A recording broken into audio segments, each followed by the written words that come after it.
ಅದಾದ್ಮೇಲೆ 11/6/2007 ಅಡಿಷನಲ್ ಗ್ರಾಮಗಳು ಹೊಸಗೆ ಎಲ್ಲಿ ನೆನ್ನೆ ಗಲಾಟೆ ಆಗಿದೆಲ್ಲ ಆ ಜಾಗನ ಮರಂಡಳ್ಳಿ, ಮಂಡ್ಲಳ್ಳಿ, ವಡೇರಳ್ಳಿ ಭಾಗಶಃ ಗ್ರಾಮಗಳನ್ನ ಹೊಸದಾಗಿ ಇವತ್ತು ಆ ಟೌನ್ಶಿಪ್ ಒಳಗಡೆ ಸೇರಿಸಬೇಕು ಅಂತೇಳಿ ಜನತಾದಳ ಮತ್ತು ಬಿಜೆಪಿ. ಆಗ ಗೌರವಾನ್ವಿತ ಅಶೋಕ್ ರವರು ಸಚಿವರಾಗಿದ್ದರು, ಸಮ್ಮಿಶ್ರ ಸರ್ಕಾರ ಕೂಡ ಇತ್ತು. ಗೌರವಾನ್ವಿತ HD ಕುಮಾರಸ್ವಾಮಿ ಅವರು ಈ ರಾಜ್ಯದ ಮುಖ್ಯಮಂತ್ರಿಯಾಗಿ ನಾನು ಕೂತಿರುವಂತ ಜಾಗದಲ್ಲಿ ಅವ್ರು ಕೂತ್ಕೊಂಡಿದ್ರು. ಸೊ ತಿರ್ಗಾ 2010ಕ್ಕೆ ಬಂತು. ಆ ಸಂದರ್ಭದಲ್ಲೂ ಕೂಡ ಯಡಿಯೂರಪ್ಪನವರು ತಿರ್ಗಾ ಒಂದು ಸಮಗ್ರವಾದ ಉಪನಗರ ಯೋಜನೆಯನ್ನ ಮುಂದುವರಿಸಬೇಕು ಅಂತೇಳಿ 2ನೇ ಬಾರಿಗೆ ಗ್ಲೋಬಲ್ ಟೆಂಡರ್ನ ಕರೆದು PPP ಮಾಡಲಲ್ಲಿ ಅವರು ಕೂಡ ಆಹ್ವಾನವನ್ನ ಕೊಟ್ಟರು. ಆಗ ಕೂಡ ಅಶೋಕ್ ರವರು ಸಚಿವರಾಗಿದ್ದರು, ಅವರು ಕೂಡ ಅದಕ್ಕೆ ಸಚಿವರಾಗಿದ್ದರು. ಅದಾದ ಮೇಲೆ ನಾನು ಹೇಳೋದು,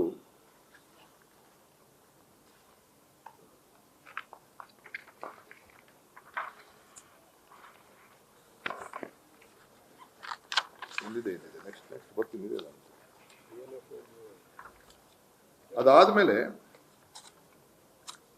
29/11/2006 ಗೌರವಾನ್ವಿತ ಮುಖ್ಯಮಂತ್ರಿಗಳಂತ HD ಕುಮಾರಸ್ವಾಮಿ ಅವರು ಸ್ವಲ್ಪ ಕಣ್ಣು ಮಂಜಾಗ್ಬಿಟ್ಟಿದ್ದಾರೆ.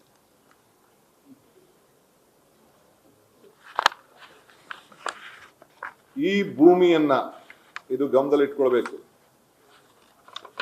ಈ ಎಲ್ಲ ಭೂಮಿಯನ್ನ, ಖಾಸಗಿ ಜಮೀನನ್ನ 29/1/2001 ಸರ್ಕಾರದ ಆದೇಶ, ಇದು ನಾನು ಓದ್ತಾ ಇರೋದು ಕರ್ನಾಟಕ ರಾಜ್ಯ ಪತ್ರ, ಅಧಿಕೃತವಾಗಿ ಪ್ರಕಟಿಸಿದಂತ ವಿಶೇಷ ಪತ್ರ. ಈ ಯೋಜನೆಯಲ್ಲಿ ಘೋಷಿಸಲ್ಪಟ್ಟ ಮೇಲ್ಕಂಡ ಗ್ರಾಮದಲ್ಲಿ ಯಾವುದೇ ಪ್ರಾಧಿಕಾರವಾಗಲಿ ಅಥವಾ ಯಾವುದೇ ವ್ಯಕ್ತಿಯಾಗಲಿ ಬೆಂಗಳೂರು ಮಹಾನಗರ ಪ್ರದೇಶ ಅಭಿವೃದ್ಧಿ ಪ್ರಾಧಿಕಾರ ವತಿಯಿಂದ ಪುನರ್ವಸತಿ ಪಡೆಯುವುದೇ, ಪೂರ್ವಾನುಮತಿ ಪಡೆಯದೆ ಯಾವುದೇ ರೀತಿಯಲ್ಲಿ ಅಭಿವೃದ್ಧಿಗೆ ಅನುಮತಿ ಕೊಡತಕ್ಕದ್ದಲ್ಲ ಅಂತ ಹೇಳಿ ಇದನ್ನ ರೆಡ್ ಝೋನ್ ಆಗಿ ಇದನ್ನ ಇಟ್ಟು ಅವತ್ತು ಮಾನ್ಯ ಶ್ರೀ ಕುಮಾರಸ್ವಾಮಿ ಅವರು.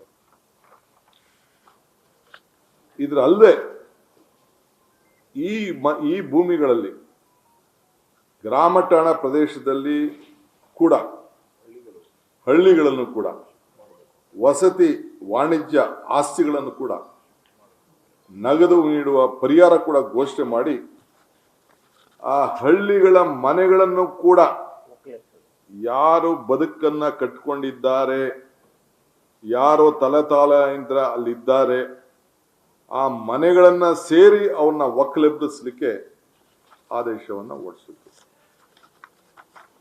ಅವ್ರಿಗೇನೇನು ದುಡ್ಡು ಕೊಡಬೇಕು ಅಂತ ತೀರ್ಮಾನ ಕೂಡ ಮಾಡಿದ್ರು.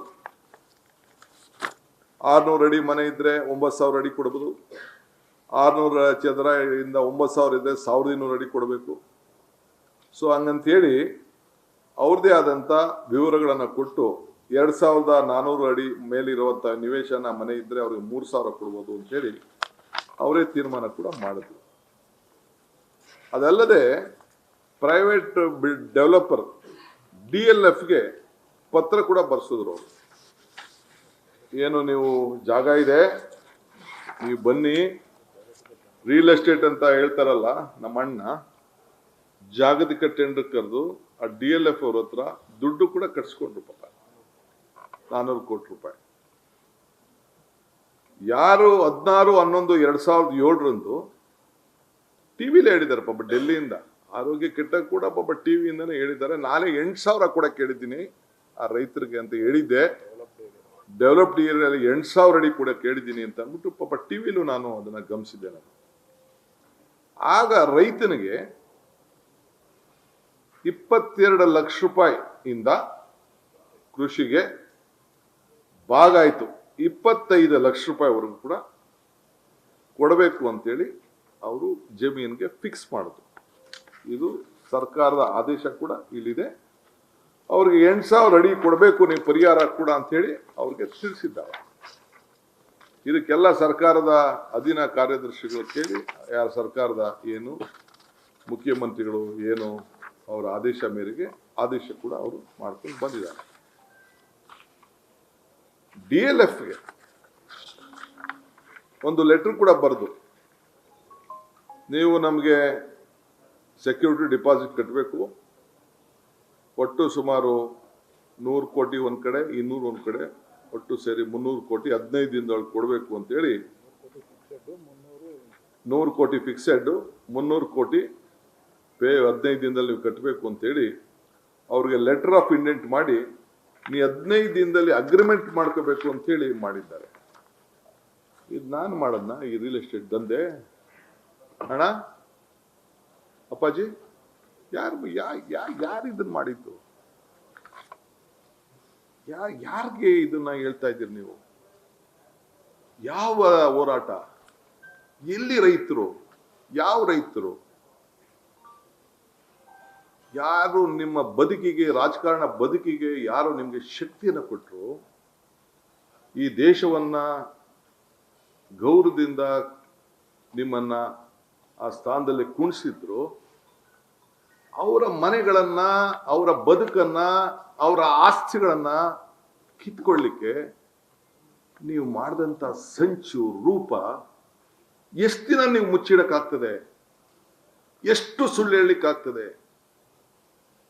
ಆ ರೈತರು ನೀವು ಖರೀದಿ ಮಾಡಿದಂತ 1 ಎಕರೆ ಭೂಮಿ ಬಿಡದಿಲಿರ್ಬೋದು, ದೇವಗಿರಿಯಲ್ಲಿರ್ಬೋದು, ಇಲ್ಲ ಸುತ್ತಮುತ್ತಲಿರ್ಬೋದು, 1 ಎಕರೆ ಈ ಕಾನೂನನ್ನ ನಿಮ್ಮ ಕುಟುಂಬದವ್ರ ಜಮೀನು ಎಲ್ಲೂ ಹೋಗ್ಲಿಲ್ವಲ್ಲ?